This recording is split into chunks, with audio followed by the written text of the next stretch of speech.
Bismillahirrahmanirrahim. Assalamualaikum warahmatullahi wabarakatuh. Salam guru penggerak, tergerak, bergerak, menggerakkan. Bapak Ibu guru hebat, pada kesempatan kali ini kami akan memaparkan tugas 1.4.A.5 Ruang Kolaborasi Modul 1.4 Budaya Positif bersama kami kelas B kelompok 2 Kota Cimahi.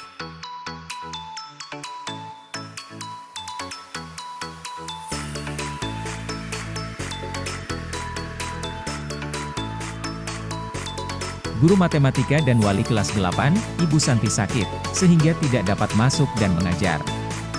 Akhirnya dicarikan guru pengganti, Ibu Eni.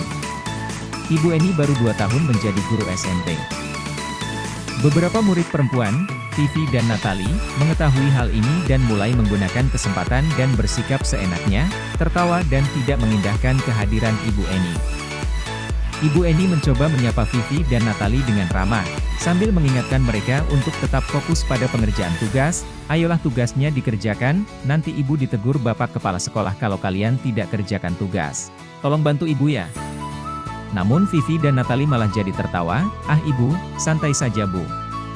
Mereka tetap tidak mengerjakan tugas dan malah mengobrol. Keesokan harinya, Ibu Santi memanggil Vivi dan Natali serta menanyakan tentang laporan Ibu Eni. Ibu Santi menanyakan apakah mereka bersedia melakukan memperbaiki permasalahan yang ada. Vivi dan Natali sempat ragu-ragu dan membela diri, namun pada akhirnya mengatakan akan meminta maaf. Ibu Santi menanggapi bahwa tindakan itu boleh saja dilakukan bila mereka sungguh-sungguh ingin meminta maaf, namun Ibu Santi menanyakan kembali, apa yang mereka bisa lakukan untuk menggantikan rasa tidak dihormati Ibu Santi. Baik Vivi maupun Natali mengakui bahwa perilaku mereka tidak sesuai dengan keyakinan kelas. Ibu Santi melanjutkan kembali apa yang akan mereka lakukan untuk memperbaiki masalah, apakah ada gagasan? Setelah berpikir sejenak, Natali dan Vivi mengusulkan bagaimana kalau mereka mengadakan sebuah diskusi kelompok dengan teman-teman sekelasnya. Tema yang mereka pilih adalah penerapan keyakinan kelas, terutama tentang sikap saling menghormati dan bagaimana penerapannya di kehidupan sehari-hari di sekolah. Usulan kedua adalah mengirim email kepada Ibu Eni tentang gagasan mereka tersebut. Mereka pun memberitahu Ibu Eni bahwa mereka telah memberitahu kepala sekolah, Pak Hasan, bila lain waktu ada ketiadaan guru, maka mereka akan mengusulkan Ibu Eni sebagai guru pengganti. Berdasarkan kasus tersebut, langkah-langkah restitusi apa saja yang sudah dijalankan oleh Ibu Santi? Apakah restitusi yang diusulkan Vivi dan Natali sudah sesuai dengan pelanggaran yang telah dibuat? Apakah langkah-langkah restitusi yang telah diusulkan mereka? Berikut pembahasannya. Langkah-langkah restitusi yang sudah dijalankan oleh Ibu Santi adalah yang pertama, validasi tindakan yang salah. Ibu Santi mengonfirmasi laporan dari Bu Eni terkait tindakan Vivi dan Natali. Langkah restitusi yang kedua yang dijalankan oleh Ibu Santi adalah menstabilkan identitas. Ibu Santi mengarahkan Vivi dan Natali untuk menceritakan kronologis kejadiannya terhadap Bu Eni, dan mereka menyadari bahwa tindakan yang mereka lakukan adalah suatu kesalahan, sehingga mereka menawarkan diri untuk membuat keyakinan kelas. Langkah restitusi yang ketiga yang dijalankan oleh Ibu Santi adalah menanyakan keyakinan. Ibu Santi memberi pilihan solusi untuk membuat restitusi. Selanjutnya, apakah restitusi yang diusulkan Vivi dan Natali sudah sesuai dengan pelanggaran yang telah dibuat? Apakah langkah-langkah restitusi yang telah diusulkan mereka? Jawabannya adalah restitusi yang diusulkan Vivi dan Natali belum sesuai dikarenakan pelanggaran yang dibuat belum memunculkan adanya tindakan khusus seperti akan mengerjakan tugas dari Vivi dan Natali. Yang terjadi hanya sebuah usulan saja. Sedangkan pelanggarannya adalah tidak mengerjakan tugas, mengobrol di jam pelajaran, dan tidak menghargai guru yang ada di kelas. Langkah-langkah restitusi yang telah diusulkan mereka adalah yang pertama, meminta maaf kepada Bu Eni dan Bu Santi. Yang kedua, diskusi kelompok membuat keyakinan kelas. Yang ketiga, mengirim email ke Bu Eni mengenai gagasan yang dibuat. Yang keempat, pengusulan kepada Pak Hasan selaku kepala sekolah terkait penggantian guru apabila guru tersebut tidak hadir. Pertanyaan selanjutnya, posisi apakah yang telah diambil oleh Ibu Eni dalam menangani Vivi dan Natali? Lalu jika Anda adalah Pak Hasan, bagaimana Anda menyikapi langkah yang ditempuh Ibu Santi? Berikut pembahasannya. Dalam kasus pertama, untuk pertanyaan posisi apakah yang telah diambil oleh Ibu Eni dalam menangani Vivi dan Natali, menurut kelompok kami, posisi Ibu Eni adalah sebagai teman, karena beliau memberikan kontrol positif melalui komunikasi yang persuasif atau mendekati murid dan memberikan teguran dengan halus dan secara teman. Kemudian beliau juga pembuat rasa bersalah. Beliau menggunakan nada suara yang halus, sedih, dan membuat murid merasa sudah mengecewakan orang lain. Nah, kalimat yang tercermin yang menggambarkan posisi kontrol dari Ibu Eni terhadap Vivi dan Natali adalah, ayolah tugasnya dikerjakan, nanti ibu ditegur bapak kepala sekolah kalau kalian tidak kerjakan tugas, tolong bantu ibu ya. Dalam kasus ini, jika saya adalah Pak Hasan, bagaimana saya menyikapi langkah yang ditempuh oleh Bu Santi? Yang pertama, saya akan memposisikan diri saya sebagai manajer, yaitu seorang yang memberi dukungan. Saya akan mendukung keputusan Bu Santi atas langkah yang ditempuh oleh Bu Santi terhadap tindakan Vivi dan Natali tanpa memberikan hukuman terhadap mereka berdua. Sebagai manajer, tentu saja saya akan menyerahkan tindakan restitusi yang tepat yang dilakukan oleh Bu Santi agar Vivi dan Natali dapat memperbaiki sikap mereka. Sekian untuk kasus nomor 1. Selanjutnya, mari kita sama-sama mendengarkan kasus nomor 2. Sabrina hari itu bangun terlambat, dan terburu-buru sampai di sekolah. Dia pun akhirnya sampai di gerbang sekolah, tapi baru menyadari kalau tidak menggunakan sepatu hitam seperti tertera di peraturan sekolah. Di depan pintu kelas, Bapak Lukman memperhatikan sepatu Sabrina yang berwarna coklat. Sabrina berusaha menjelaskan bahwa dia terburu-buru dan salah mengenakan sepatu. Pak Lukman menanyakan Sabrina, apa peraturan sekolah tentang seragam warna sepatu. Sabrina menjawab sudah mengetahui sepatu harus berwarna hitam, namun terburu-buru dan salah mengenakan sepatu, selain tidak mungkin kembali pulang karena rumahnya jauh sekali. Pak Lukman tetap bersikeras pada peraturan yang berlaku dan mengatakan, ya sudah, kamu sudah melanggar peraturan sekolah. Kamu salah. Sudah terlambat, salah pula warna sepatunya. Segera buka sepatumu kalau tidak bisa mengenakan warna sepatu sesuai peraturan. Sabrina meminta maaf dan memohon kembali kepada Pak Lukman agar tetap dapat mengenakan sepatunya dan berjanji tidak akan mengulang kesalahannya. Namun Pak Lukman tidak mau tahu. Tidak, kamu telah melanggar peraturan sekolah, kalau tidak sanggup ambil sepatu di rumah atau diantarkan sepatu ke sekolah, ya sudah kamu tidak bersepatu saja seharian di sekolah. Sekarang copot sepatumu dan silakan belajar tanpa sepatu seharian. Sabrina pun dengan berat hati mencopot sepatunya dan memberikannya kepada Pak Lukman. Seharian dia tidak berani berkeliling sekolah karena malu, dan lebih banyak berdiam diri di kelas tanpa alas sepatu. Dalam kasus di atas, sikap posisi apakah yang diambil oleh Bapak Lukman? Jelaskan, apakah indikatornya? Dalam posisi ini, Pak Lukman sebagai penghukum, di mana tidak menerima alasan yang telah dilanggar oleh Sabrina. Adapun indikatornya sebagai berikut. 1. Menggunakan nada bicara yang tinggi. Yang kedua, menghukum secara verbal dan fisik. Yang ketiga, bernada menyalahkan, kamu salah. Bila Bapak Lukman mengambil posisi seorang manajer, apa yang akan dikatakannya? Pertanyaan-pertanyaan seperti apakah yang akan diajukan ke Sabrina? Jelaskan. Mendukung Sabrina untuk menemukan solusi atas permasalahannya sendiri. Yang pertama, hari ini kamu menggunakan sepatu coklat. Ada apa?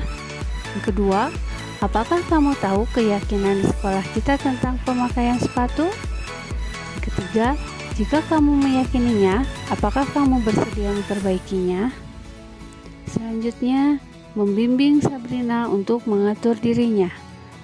Yang pertama, bagaimana cara kamu memperbaiki kesalahanmu hari ini agar tidak terulang kembali?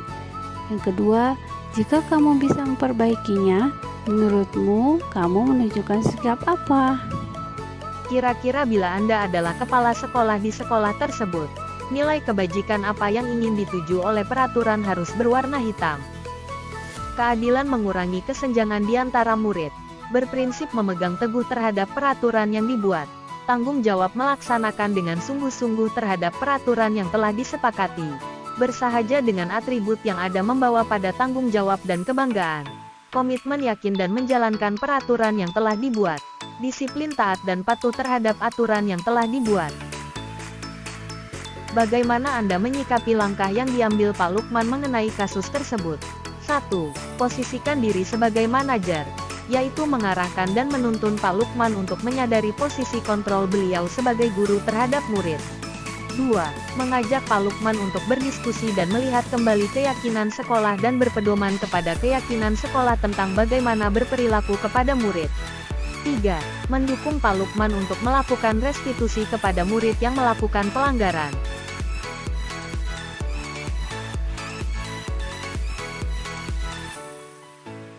Ibu Dani sedang menjelaskan pelajaran bahasa Inggris di papan tulis. Namun beliau memperhatikan bahwa Fajar malah tidur-tiduran dan tampak acuh tak acuh pada pelajarannya. Fajar coba jawab pertanyaan nomor 3. Maju ke depan dan kerjakan di papan tulis. Fajar pun tampak malas-malasan maju ke depan, dan sesampai di depan papan tulis pun, Fajar hanya diam terpaku, sambil memegang buku bahasa Inggrisnya dan memainkan spidol di tangannya. Ayo Fajar, makanya jangan tidur-tiduran, lain kali perhatikan. Sudah sana, duduk kembali, kira-kira siapa yang bisa? Fajar pun kembali duduk di bangkunya. Hal seperti ini sudah seringkali terjadi pada Fajar, seperti tidak memperhatikan, acuh tak acuh, dan nilai-nilainya pun tidak terlalu baik untuk pelajaran bahasa Inggris. Pada saat ditegur oleh Ibu Dani, Fajar hanya menjawab, tidak tahu Bu. Ibu Dani pun menjawab lirih, gimana kamu Fajar, kamu tidak kasihan sama ibu ya? Ibu sudah capek-capek mengajarkan kamu. Tidak kasihan sama ibu, dan Fajar pun diam membisu. Posisi kontrol apa yang diambil oleh Ibu Dani dalam pendekatannya kepada Fajar? Membuat rasa bersalah dengan mengatakan, gimana kamu Fajar? Kamu tidak kasihan sama ibu ya? Ibu sudah capek-capek mengajarkan kamu. Tidak kasihan sama ibu. Membaca sikap Fajar, kira-kira kebutuhan apa yang diperlukan oleh Fajar? 1. Cinta dan kasih sayang agar guru memperhatikan perilakunya.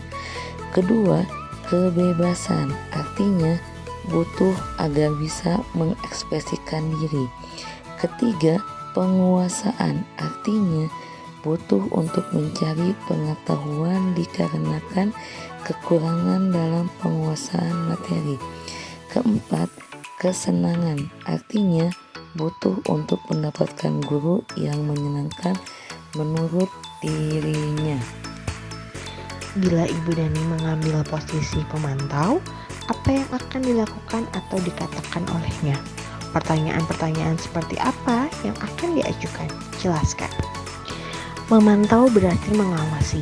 Posisi pemantau berdasarkan pada peraturan-peraturan dan konsekuensi. Dengan menggunakan sanksi atau konsekuensi, kita dapat memisahkan hubungan pribadi kita dengan murid. Sebagai seseorang yang menjalankan posisi pemantau, pertanyaan yang akan diajukan adalah, apa yang sudah kamu lakukan tadi? Apa alasan kamu berbuat seperti itu? Apakah kamu mengetahui konsekuensinya apabila tidak fokus pada pembelajaran? Apabila Anda adalah kepala sekolah di sekolah Fajar dan mengetahui hal ini, bagaimana tindak lanjut Anda? Sebagai kepala sekolah, saya akan memanggil wali kelas, dilanjutkan dengan guru yang mengajar di kelas Fajar untuk mengkonfirmasi perilaku Fajar di kelas. Apakah terjadi di semua mata pelajaran atau hanya di mata pelajaran tertentu? Saya juga akan melakukan konfirmasi terhadap orang tua Fajar untuk mengetahui bagaimana perilaku Fajar di rumah. Setelah menelaah masalah yang dihadapi Fajar, saya akan menentukan beberapa solusi untuk peningkatan pembelajaran dan melakukan kolaborasi dengan wali kelas, guru bidang, dan guru bimbingan konseling. Setelah menelaah dari berbagai macam solusi, saya akan bertindak sebagai manajer untuk menyelesaikan permasalahan antara Ibu Dani dan Fajar menggunakan tahapan restitusi.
Kira-kira nilai-nilai kebajikan keyakinan sekolah apa yang dituju dalam kasus tersebut? 1. Tanggung jawab. 2. Empati. 3. Kejujuran. 4. Rendah hati. 5. Kedamaian. 6. Saling menghargai. 7. Mandiri. 8. Toleransi.